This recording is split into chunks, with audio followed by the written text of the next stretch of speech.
Garage sales, garage sales.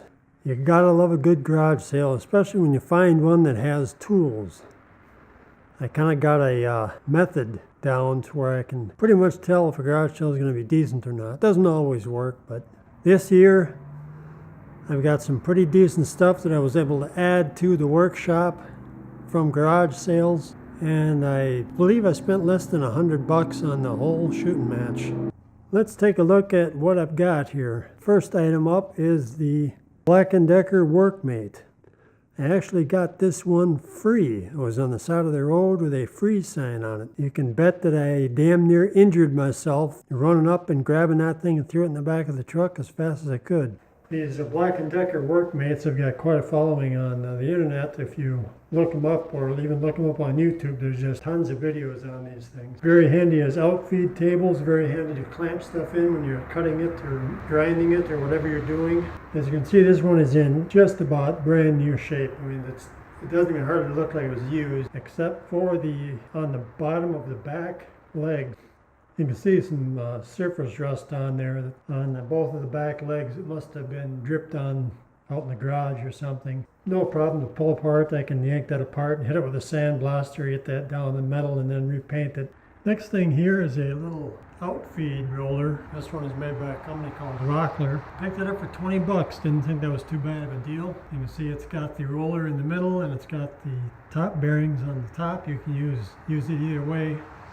These are always handy. Well, this next thing here is a Craftsman. It's an old Craftsman grinder. It's in pretty good shape. I got this one for 50 bucks. At the time I was looking for grinders, and everything else is either ridiculously expensive or really cheap crap for 50 bucks. So I know these are very heavy duty grinders. The thing is just absolutely as smooth as glass. There's no vibrations or anything on it. One of the problems with it though is it's got problems with the electrical cord. You can see it's chewed up and melted, and looks like the guy plugged it in wrong and it kind of burned the cord a little bit.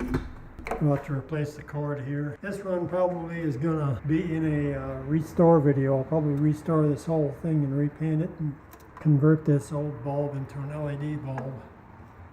And talk about being at the right place at the right time. This person's father had died, and that's how they wound up putting this stuff up for sale. And you can see here, this is a strong hand. This is a big F-style welding clamp. She actually agreed to pay the full price for the grinder, and she threw this in for free. These things usually cost about 60, 70 bucks online. For everybody who likes the part numbers, it's a UM125. Well, I happened across another garage sale, and I came across this the old toolbox was sitting there, had a $20 price tag on it, and opened it up and realized it was a Kennedy toolbox. These are nice Machinist toolboxes, and when I opened it up I could see that it was filled with tools yet.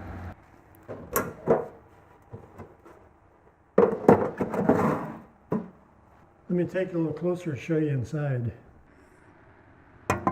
Inside here there's some kind of mishmash of different things. Here's some threading cutters. I don't have that kind of tool. It takes these threading cutters. Some carbon inserts for lathe tools. A couple of magnetic holders in there. There's some threading tools in here. Some pilot hole drillers. You can see what I got left here. Actually, this thing was absolutely filled with cutting tools. I actually made money on this box. I took a few of the cutting tools out and sold them for 100 bucks. So I actually came out on the deal on this for once. There's some smaller cutting tools. These are the ones I decided to keep. Some other boring bars here. There's a nice solid carbon boring bar.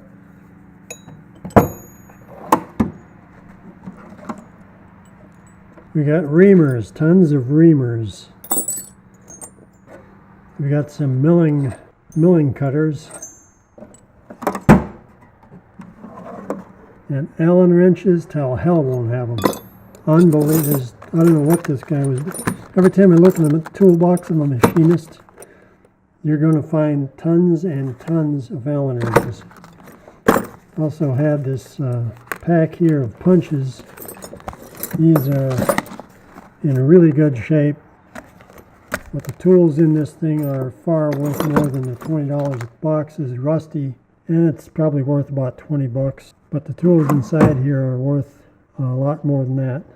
And you can see here, here's the boxes of cutting tools that were inside this thing. When you see something like this at a garage sale, man, you gotta snap that up. I cannot believe it was still sitting there. This was like the second or third day of the garage sale, and no one touched this toolbox.